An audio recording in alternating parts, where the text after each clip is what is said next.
Jangan lupa like, komen, dan subscribe. Serta aktifkan lonceng notifikasi.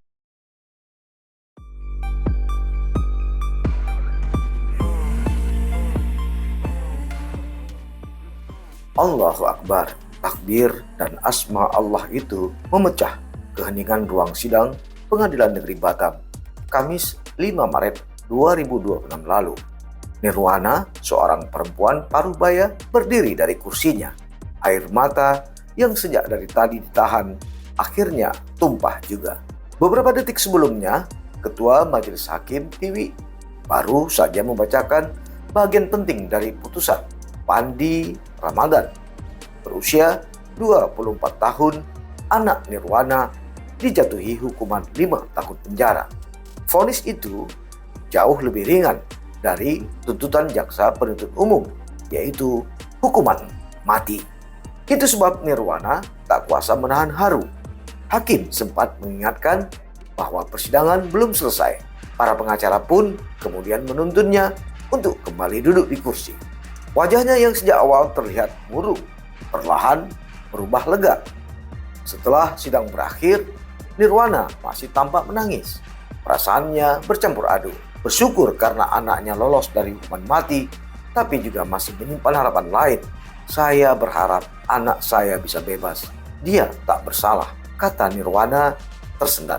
Kasus Fandi Ramadan memang sempat menyedot perhatian publik, termasuk menyita perhatian anggota DPR RI, khususnya Komisi 3 di Senayan, Jakarta.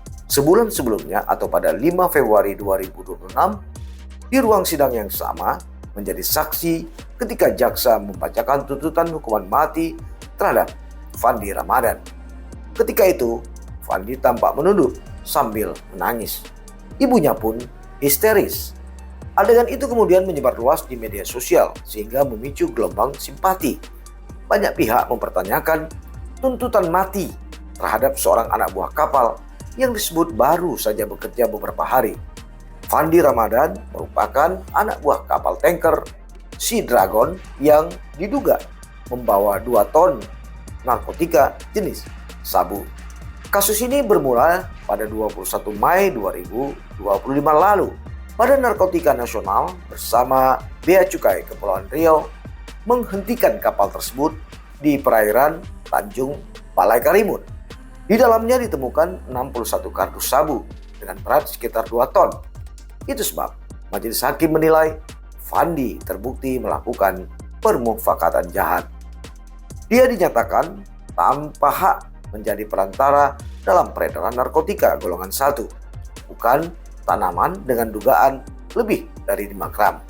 Putusan ini merujuk pada pasal 114 ayat 2, junto pasal 132 ayat 1, Undang-Undang Nomor 35 Tahun 2009 tentang narkotika. Hakim juga menjelaskan sejumlah pertimbangan yang memberatkan karena jumlah barang bukti sangat besar dan berpotensi merusak masa depan generasi muda serta bertentangan dengan upaya pemerintah memberantas narkotika. Namun ada pula yang meringankan. Fandi dinilai bersikap sopan selama persidangan, belum pernah dihukum dan masih berusia muda sehingga masih memiliki kesempatan untuk memperbaiki diri. Tapi jaksa maupun kuasa hukum masih menyatakan pikir-pikir untuk menentukan langkah hukum berikutnya. Kisah Fandi menuju kapal Sea Dragon bermula dari tawaran pekerjaan yang terlihat memang menjanjikan. Seorang bernama Iwan memberi nomor kapten kapal hasil Holland Samosir kepada Fandi. Alumni Politeknik Pelayaran Negeri Malahayati itu diminta melamar pekerjaan di kapal kargo Thailand. Lalu dokumen pelaut pun disiapkan. Ada buku pelaut, paspor, sertifikat basic safety training hingga kontrak kerja. Dalam kontrak tertulis, Fandi akan bekerja di kapal North Star dengan gaji $2.000 US per bulan selama 6 bulan. Pada 1 Mei 2025, ia lalu berangkat ke Thailand melalui Bandara Kuala Namu bersama Hasi Holland dan beberapa kru lainnya. Sebelum berangkat, Fandi melakukan tradisi yang lazim di bandara. Ia mencuci kaki ibunya. Lalu, air bekas basuhan itu diusapkan ke wajah, bahkan diminumnya sebagai tanda bakti sebelum pergi merantau. Mak, doakan Fandi supaya sukses dan bisa membahagiakan keluarga. katanya saat itu. Di Thailand, rombongan dijemput seorang kru bernama Werepat Pongwang alias Mr. Pong. Lalu mereka menginap sekitar 10 hari di Hotel Sakura. Setelah itu, mereka menuju pelabuhan Surakon dengan naik speedboat ke kapal tanker Sea Dragon yang berada di tengah laut. Kapal itu disebut akan mengangkut minyak menuju Filipina. Namun pada 18 Mei 2025 dini hari, satu kapal nelayan mendekati Sea Dragon. Lalu, kru kapal memindahkan 67 kardus dari kapal nelayan itu. Ada sebanyak 36 kardus disembunyikan di tangki bahan bakar pada kamar mesin. Sisanya 31 kardus disimpan di bagian haluan kapal. Ketika itu, Fandi sempat bertanya. Namun, Richard Olamoan Tambunan menjawab dengan singkat. Kardus itu berisi emas dan uang. Tapi Fandi tak mudah percaya. Kecurigaan pun muncul. Muatan kapal tidak sesuai dengan cerita sebelumnya. Tapi semua itu terlambat.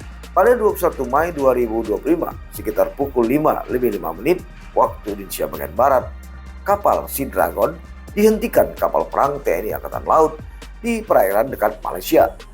Seluruh kru diperiksa oleh petugas bea dan cukai serta Badan Narkotika Nasional. Dari penggeledahan itu ditemukan 67 kardus berisi sabu dengan total berat sekitar 2 ton.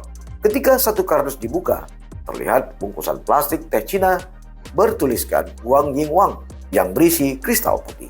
Lalu dilakukan uji laboratorium. Hasilnya, kristal tersebut adalah metamfetamin. Barang bukti itu kemudian dimusnahkan secara simbolik di Batam pada 12 Juni 2025. Dalam persidangan, para kru kapal menyebut satu nama Jackie Tan alias Mr. Tan. Kabarnya dia sebagai orang yang memerintahkan pengiriman kardus-kardus tadi. Namun hingga kini, sosok yang diduga sebagai pemilik barang haram itu belum juga tertangkap. Tapi kasus ini meninggalkan tanda tanya tentang perjuangan besar di balik penyelundupan narkotika lintas negara.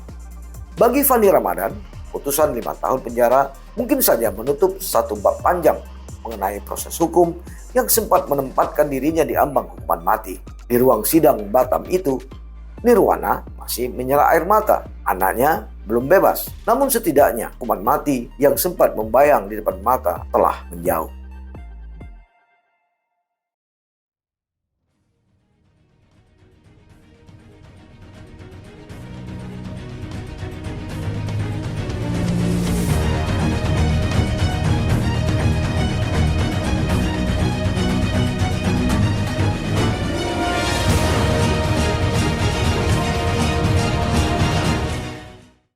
Jangan lupa like, komen, dan subscribe.